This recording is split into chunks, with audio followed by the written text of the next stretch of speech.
Census లో భాగంగా మనము తెలంగాణ రాష్ట్ర దాన్ని నెక్స్ట్ ట్రైనింగ్ టైంలో దాని మీద కొంచెం ఎక్కువ ఫోకస్ పెడతాం.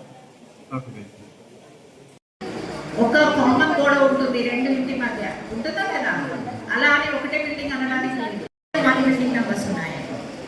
గ్రామ పంచాయతీ ఒకటే ఇచ్చిందా రెండు ఇచ్చిందా అవుతుందని నేను చెప్పాను కదా. బిల్డింగ్ ని ఎన్ని బిల్డింగ్ అనేది కూడా అసెస్ చేసే దాంట్లో, ఎన్ని సక్సెస్ హౌసెస్ అని అక్కడ అసెస్ చేసే దాంట్లో కొంచెం కన్ఫ్యూజన్ ఉంది. సో కొత్త ఇల్లు వేరే వేరే ఉంది అని ఉందా లేదా, ఉంది కదా. సో వాళ్ళకి అదే చెప్పాలి. మీరు అక్కడ ఎవరు కవర్ చేయలేరు.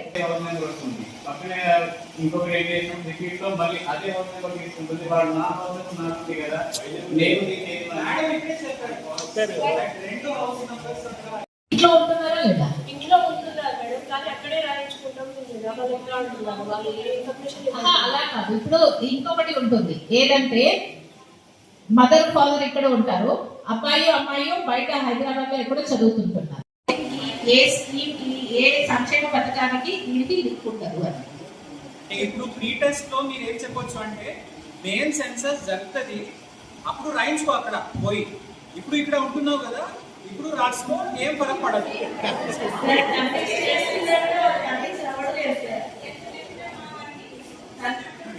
ప్రూఫ్స్ కి సంబంధం లేదు. ఇంకొకటి చెప్పనా మీకు, ఒక నిమిషం. మేము సెన్సస్ చేసేది ఎవరికి చేస్తాము, చేస్తాను. ఇక్కడ బస్ ఖర్చులు పెట్టుకుని ఎక్కడ వెళ్ళాలంటే ఎందుకు వెళ్తారు? ఇప్పుడు మీరు చెప్పారు కదా, పడుతున్నారు, వాడు పేరు రాయించుకోవడానికి పోతారా?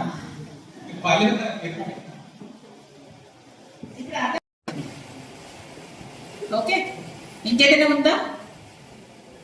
ఏం లేదా? Thank you ma'am. టైం తీసుకోవాలి, ఎందుకంటే ఇది ఏమవుతుంది, డౌట్ క్లియర్ అవుతుంది అండ్ ముందుకు వెళ్ళిపోతున్నాము. కానీ ఇట్లాంటి సేమ్ డౌట్స్ వందలాది ఎన్యూమరేటర్స్ కి వస్తాయి. అప్పుడు ఏమవుతుందంటే వాళ్ళకి సరిగా ఓపిక్గా చెప్పేయడానికి కష్టంగా అవుతుంది. సో దయచేసి ఒక ఎఫెక్టివ్ లాగా మనం తయారు చేయాలి. 2027 సెన్సస్ లో భాగంగా మనము రాష్ట్ర వ్యాప్తంగా 3 ఛార్జెస్ ని తీసుకోవడం జరిగింది. దాంట్లో ఒకటి జిహెచ్ఎంసిలో ఒక అర్బన్ ఛార్జ్, అలాగే నల్గొండ జిల్లా తిప్పర్తి మండలంలో ఒక రూరల్ ఛార్జ్, అలాగే భద్రాద్రి కొత్తగూడెం జిల్లాలో ఈ పినపాక మండలంలో 7 గ్రామాలని కూడా తీసుకోవడం జరిగింది. సో ఇది ఒక రూరల్ అలాగే మరియు ట్రైబల్ ఒక ఛార్జ్గా మనము తీసుకోవడం జరిగింది. సో ఇక్కడ ఏది అంటే మనము సెన్సస్ 2027 లో భాగంగా 2 ఫేజ్ ఏమి ఉంటాయి, హెచ్ఎల్ఓ ఆపరేషన్స్ అవ్వచ్చు లేదా పాపులేషన్ ఎన్యూమరేషన్ అవ్వచ్చు.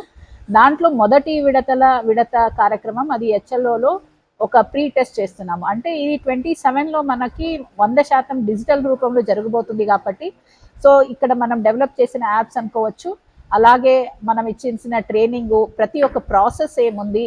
సో దీన్ని మనము ప్రీ టెస్ట్ చేయాల్సిన అవసరం ఉంటుంది. ఎందుకంటే మన ఇండియాలో చేసే ఈ సెన్సస్ అనేది ఒక ప్రపంచవ్యాప్తంగా చూసేస్తే అతి పెద్ద ఒక ఎక్సర్సైజ్ కాబట్టి, ఈ అంత పెద్ద ఎక్సర్సైజ్ చేయడానికి మనము ఎలాంటి అడ్డు ఆతంకాలు వస్తాయి, మన ప్రిపరేషన్ ఎలా ఉంది, మనము డెవలప్ చేసిన ఈ డిజిటల్ టూల్స్ అన్నీ కూడా ఎలా పనిచేస్తున్నాయి, ఫీల్డ్లో ఎలా జరుగుతుంది అనేది మనం ముందు ప్రీ టెస్ట్ చేస్తున్నాము. దాంట్లో భాగంగానే పినపాకలో కూడా ఈ ఆల్రెడీ ప్రీ టెస్ట్ అనేది 10వ తేదీ నుంచి ప్రారంభమైంది. సో దాంట్లో మొదటి భాగంగా జియో ట్యాగింగ్, అలాగే ప్రతి ఒక్క బిల్డింగ్ని జియో ట్యాగింగ్ చేసుకుంటూ నంబరింగ్ కూడా ఇవ్వడం కూడా జరిగింది. సో అలాగే 15వ తేదీ నుంచి కూడా మనము ఇక్కడ ప్రతి ఇంటింటికి వెళ్ళి డేటా కూడా కలెక్ట్ చేయడం ఒక ప్రక్రియ ఆల్రెడీ ప్రారంభమైంది. ఇది 30 తేదీ వరకు కూడా జరుగుతుంది. సో దీంట్లో ఏదంటే మనము సూపర్వైజర్స్ అలాగే ఎన్యూమరేటర్స్ వీళ్ళందరినీ కూడా అపాయింట్ చేయడం జరిగింది. టీచర్సే సూపర్వైజర్గా ఎన్యూమరేటర్గా పనిచేస్తున్నారు. వీళ్ళు ప్రతి ఇంటికి వెళ్ళి డేటా కలెక్ట్ చేయడం జరుగుతుంది. అలాగే ప్రజల యొక్క సహకారం కూడా చాలా అవసరము. ఎందుకంటే ఇది ఒక 16 సంవత్సరం తర్వాత జరుగుతున్న ఒక కార్యక్రమం కాబట్టి 2021 ఒక సెన్సస్ అనేది కరోనా వల్ల జరగలేదు. సో చాలా సంవత్సరాల తర్వాత ఇది జరుగుతుంది కాబట్టి చాలా మందికి దీని గురించి అవగాహన ఉండకపోవచ్చు. సో అందుకే ఇక్కడ మనము భద్రాద్రి కొత్తగూడెంలో జిల్లా కలెక్టర్ గారి ఆధ్వర్యంలో, అంటే మనం సెన్సస్కి వచ్చేసి వాళ్ళని ప్రిన్సిపల్ సెన్సస్ ఆఫీసర్ అంటాము, వాళ్ళ ఆధ్వర్యంలో పినపాక మండలంలో ఉన్న 7 గ్రామాలని ప్రీ టెస్ట్కి కూడా మనం సెలెక్ట్ చేయడం జరిగింది. సూపర్వైజర్స్ కానీ అలాగే ఎన్యూమరేటర్ చాలా చక్కగా ఇక్కడ పనిచేస్తున్నారు. సో అప్పుడప్పుడు వాళ్ళకి ఏది ఇష్యూస్ వస్తున్నాయి, టెక్నికల్ సమస్య అవ్వచ్చు లేదా సెన్సస్ ప్రక్రియకి సంబంధించిన ఏదైనా ఇష్యూ అవ్వచ్చు కూడా మా దృష్టికి తీసుకొస్తున్నారు. అప్పటికప్పుడు అవన్నీ కూడా క్లారిఫై చేసేసుకొని చాలా మంచి ప్రోగ్రెస్ కూడా వాళ్ళు చూపించడం జరుగుతుంది.